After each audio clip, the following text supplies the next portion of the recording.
ఉభయ తెలుగు రాష్ట్రాల్లో సాగవుతున్న నూనె గింజల పంటల్లో ప్రొద్దుతిరుగుడు ఒకటి.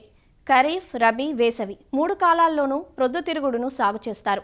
సాధారణంగా రబీ పంటగా అక్టోబర్, నవంబర్ మాసాల్లో విత్తుతారు.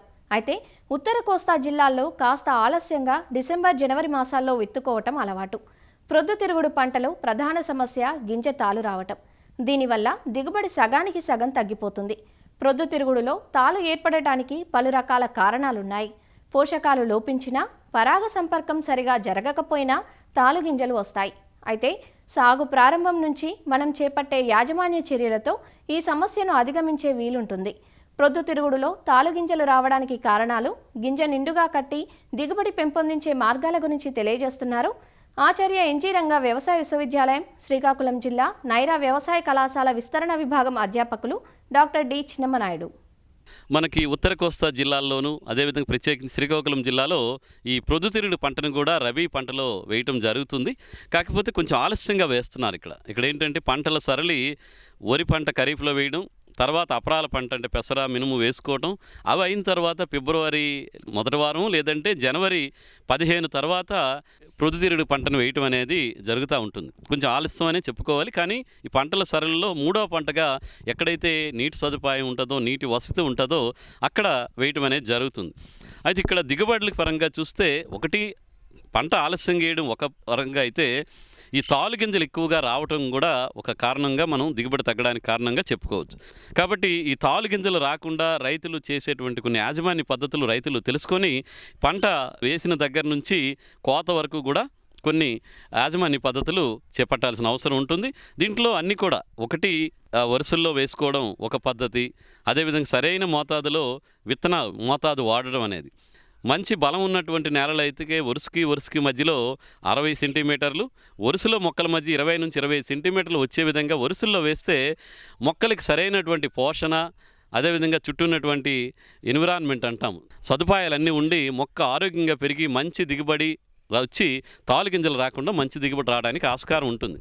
అదేవిధంగా ఇంకొక ముఖ్యమైనటువంటి ఇక్కడ యాజమాన్యం తాలు గింజలు రాకుండా ఉండాలంటే ఎరువుల యాజమాన్యం తప్పనిసరిగా సక్రమంగా చేయాలి.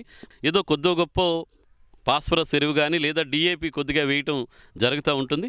కానీ ఒక ఎకరానికి మనం కనుక సిఫార్సు కనుక చూసుకుంటే సుమారుగా 65 కేజీల వరకు యూరియా, 150 కేజీల వరకు కూడా సింగిల్ సూపర్ ఫాస్ఫేటు, 20 కేజీల వరకు కూడా మ్యూరేట్ ఆఫ్ పొటాష్, ఇవి ఒక ఎకరానికి అవసరం అవుతాయి. అంటే సమతుల ఎరువుల యాజమాన్యం జరగకపోవడం కూడా ఈ తాలు గింజలు రావడానికి ఒక ప్రధాన కారణంగా మనం చెప్పుకోవచ్చు. ఇది నూనె గింజ పంట కాబట్టి సింగిల్ సూపర్ ఫాస్ఫేట్ రూపంలోనే భాస్వరం ఎరువును అందించాలని. ఎందుకంటే ఇందులో సల్ఫర్ ఒక మూలకం ఉంటుంది కాబట్టి అది గింజ నిండడానికి, నూనె శాతం పెరగడానికి చాలా ఉపయోగపడుతుంది. కాబట్టి ప్రొద్దుతిరుగుడులో సింగిల్ సూపర్ ఫాస్ఫేట్ ఎకరానికి 150 కిలోలు చివరి దుక్కులోనే వేయమని చెప్తాం. అదేవిధంగా పొటాష్లో సగము, యూరియా ఏదైతే మనకు 65 కేజీలు ఉంటాయి అందులో 3వ భాగం, వీటిని చివరి దుక్కులోనే వేసుకోగలిగితే పంట మొదటి దశలో ఏపుగా ఆరోగ్యంగా పెరగడానికి, వేరు వ్యవస్థ బాగా అభివృద్ధి చెందడానికి అవకాశం ఉంటుంది. పంట వేసిన 30 రోజులకి మళ్ళీ యూరియా ఏదైతే మనం 3 భాగాలు చేసుకున్నామో అందులో 2వ భాగాన్ని వేస్తూ తప్పనిసరిగా నీటి యాజమాన్యం అంటే ఎరువులు ఎప్పుడు వేసినా కానీ భూమిలో పదును, తేమ ఉండేటట్టు చూసుకొని ఎరువుల వేయడం అనేది చేయాలి.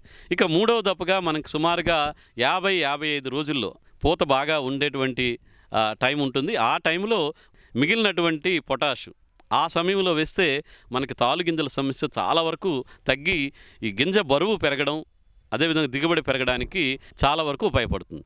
అదేవిధంగా ఇది నూనె గింజ పంట కాబట్టి గంధకం అవసరం కూడా ఉంటుంది. కాబట్టి దీనికి ఎకరానికి 8 నుంచి 12 కేజీల గంధకాన్ని చివరి దుక్కులోనే వేసేయాలి.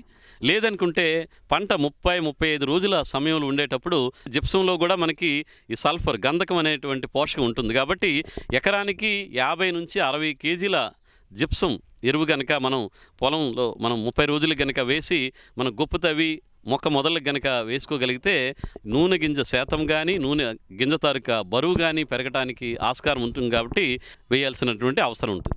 అదేవిధంగా ఈ ఎరువుల యాజమాన్యంలో భాగంగా బోరాన్ పోషకం కూడా గింజ బాగా నిండటానికి, అదేవిధంగా పువ్వు బాగా ఎక్కువ రావడానికి, ఫలదీకరణం బాగా జరగటానికి ఈ బోరాన్ పోషకం కూడా ప్రొద్దుతిరుగుడులో చాలా ముఖ్యమైనటువంటి పోషకం.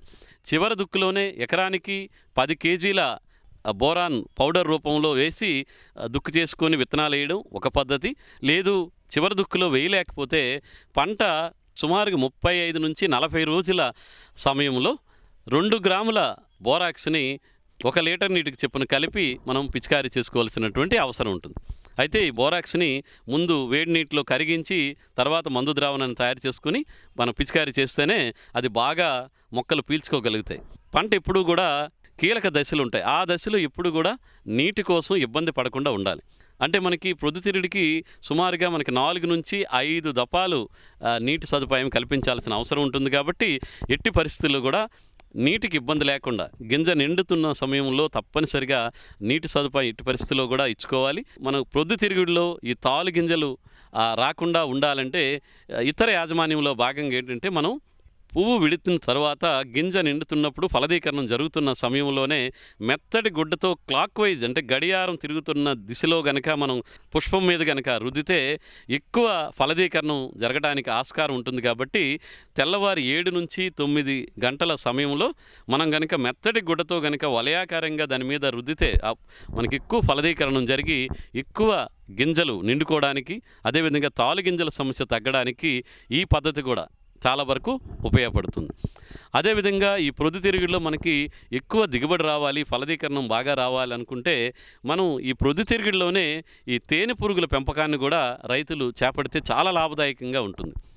ఈ ప్రొద్దుతిరుగుడులో దిగుబడి పెరగడమే కాకుండా ఎక్కడైతే మనం ఈ తేనె తీగల పెంపకాన్ని ఒక పెట్టెలు కనుక పెట్టుకుంటే తద్వారా కూడా మనం కొంతవరకు తేనెను తీసుకోవడానికి కూడా ఆస్కారం ఉంటుంది. ఈ తాలు గింజల సమస్య తగ్గించుకోవాలంటే చీడపీడల మీద కూడా సరైనటువంటి జాగ్రత్త తీసుకోవాల్సిన అవసరం ఉంటుంది.